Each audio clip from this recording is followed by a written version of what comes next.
istilahnya itu 50-50, setengah benar setengah salah, bukan, tapi dzon itu cenderung kepada hampir 90%. Nah, jadi kemungkinan salahnya itu sangat sedikit. Nah, misalnya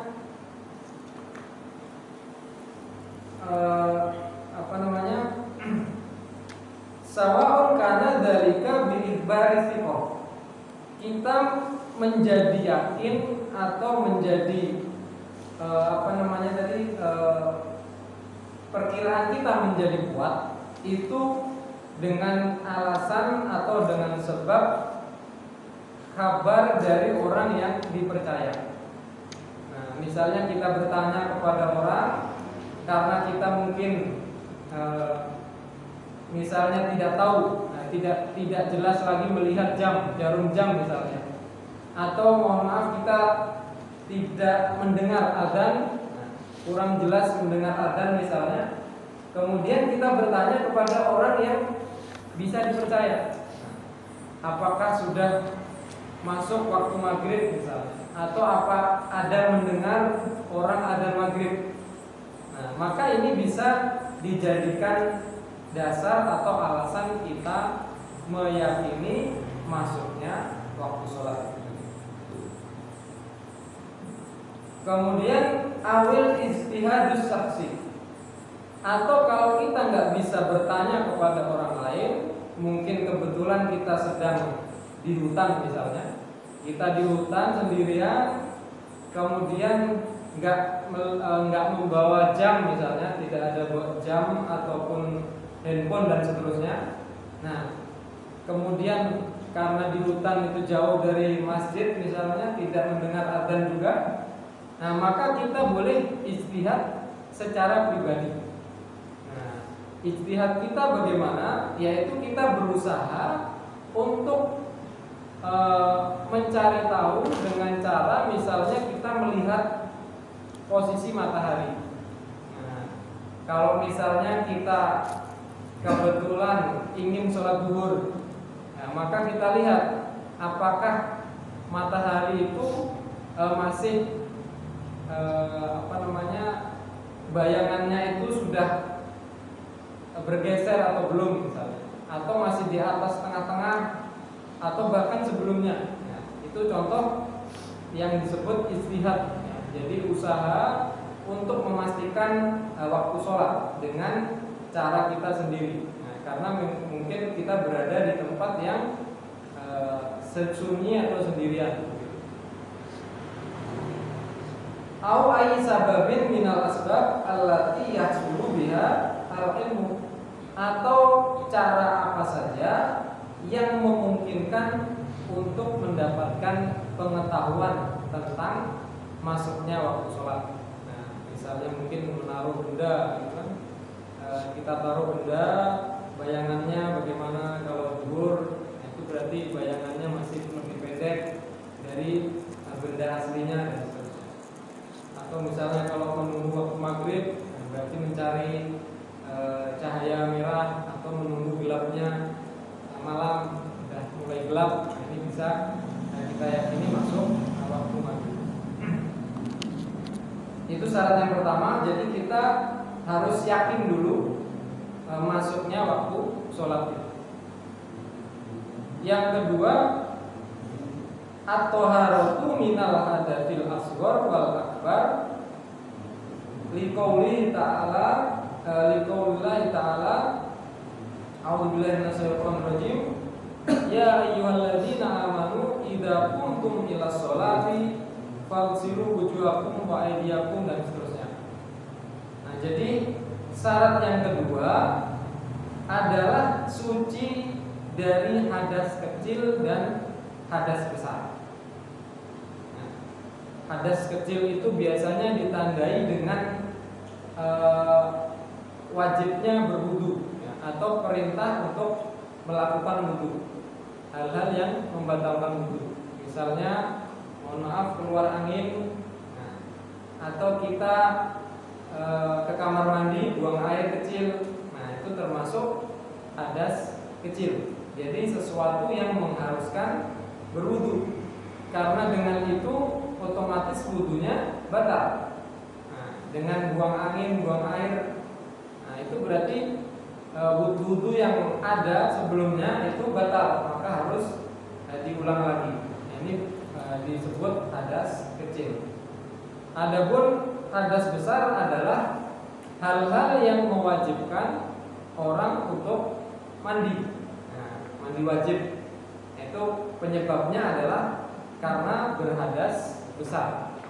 Nah, misalnya kalau perempuan mungkin setelah haid atau nifas, atau kalau laki-laki mungkin karena mimpi basah atau selesai berhubungan suami istri. Nah, itu namanya hadas besar, berhadas besar. Jadi dia wajib mandi. Maka harus kita lihat apakah kita berhadas kecil atau berhadas besar.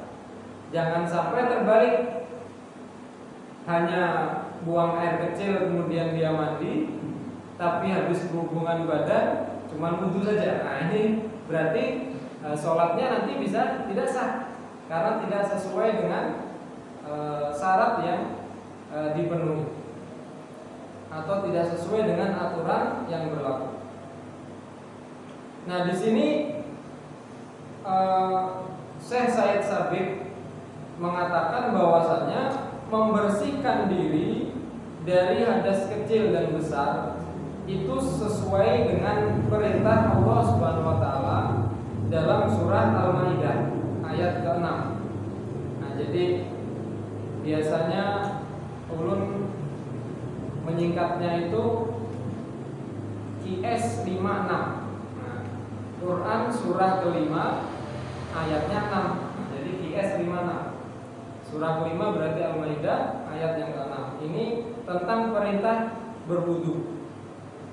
Jadi farsilu wujuhakum, basuhlah, cucilah wajah-wajah kalian. Wa aydiyakum ilal marafiq, basuh juga tangan-tangan kalian sampai siku. Nah, jadi di sini jelas. Maka kalau orang berwudu jangan sampai sikunya kada terbasuh. Nah, karena siku adalah batas minimal dalam berwudu. Kita boleh lebih di atas siku, tapi tidak boleh kurang.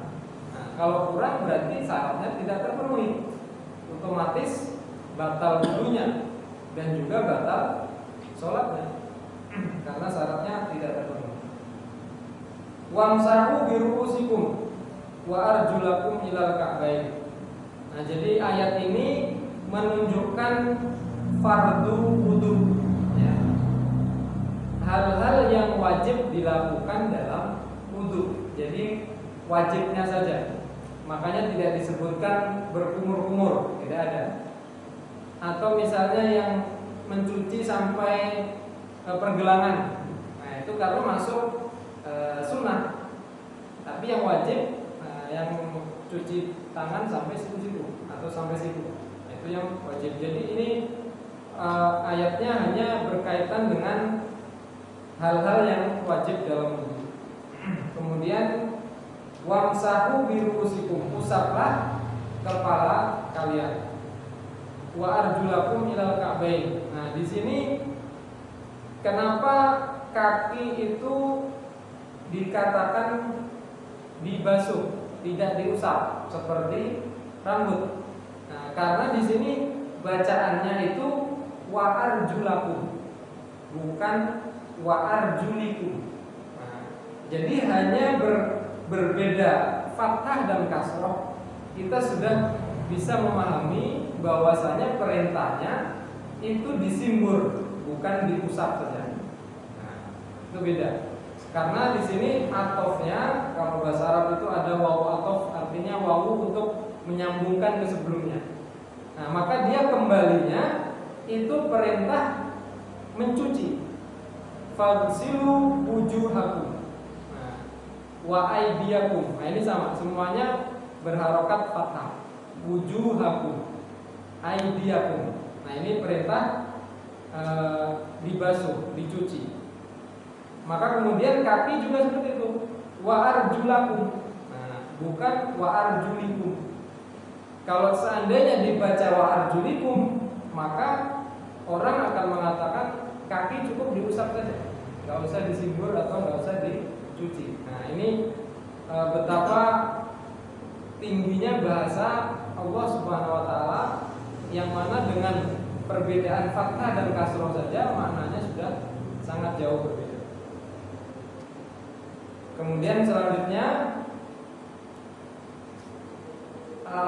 dalam hadis, jadi ada hadis yang menguatkan ya, ayat 6 dari surah Al-Maidah ini. Jadi ada dalil Qur'annya, ada juga dalil hadisnya.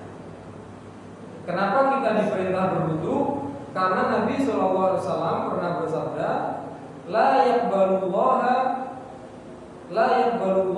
sholatan bi ghairi tahurin wala shadaqatun min hululin. Kata Nabi SAW, tidak diterima sholat bi ghairi tahurin, tanpa bersuci. Nah, bersuci di sini dimaknai adalah berwudu. Karena kalau hanya bersuci dalam artian membersihkan dari najis, nah, maka tidak mungkin Allah memerintah untuk berwudu. Makanya di sini hadisnya dimaknai dengan berwudu. Wala shadaqatun min gululin.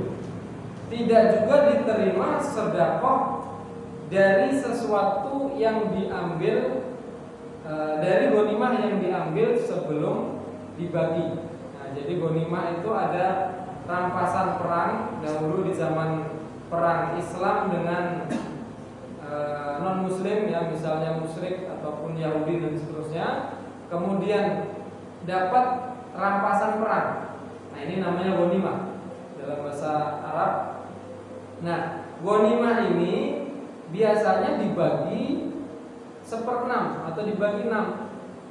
Nah, ada untuk lillahi wa rasuli, Allah dan Rasulnya. Kemudian untuk fakir miskin dan seterusnya. Ada juga untuk orang-orang yang ikut berperang.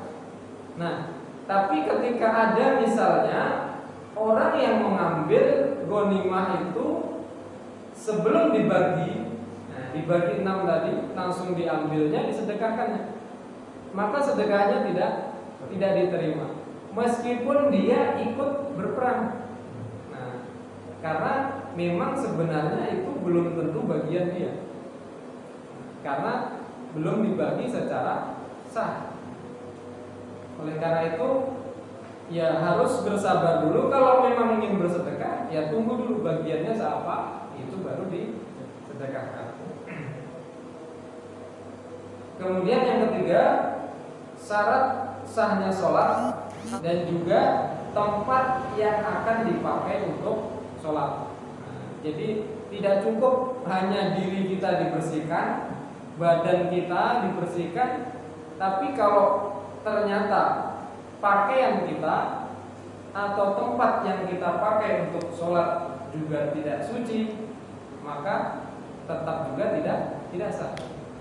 Makanya mensucikan diri, kemudian mensucikan pakaiannya, dan juga mensucikan tempat yang akan kita pakai untuk sholat. Mata qadara ala dzalika fa in ajaza an izalatiha shalla ma'aha.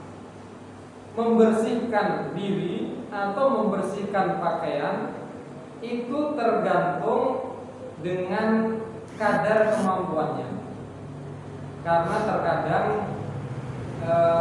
karena kita mungkin terkena, misalnya pakaian kita terkena kotoran, tapi sudah kita basuh sekuat tenaga, dikasih sabun dan sebagainya, terkadang mungkin masih ada bekasnya, ya, mungkin tersisa warnanya misalnya, atau ada setitik dan seterusnya, maka itu masuk kategori ma'fu anhu, yang dimaafkan.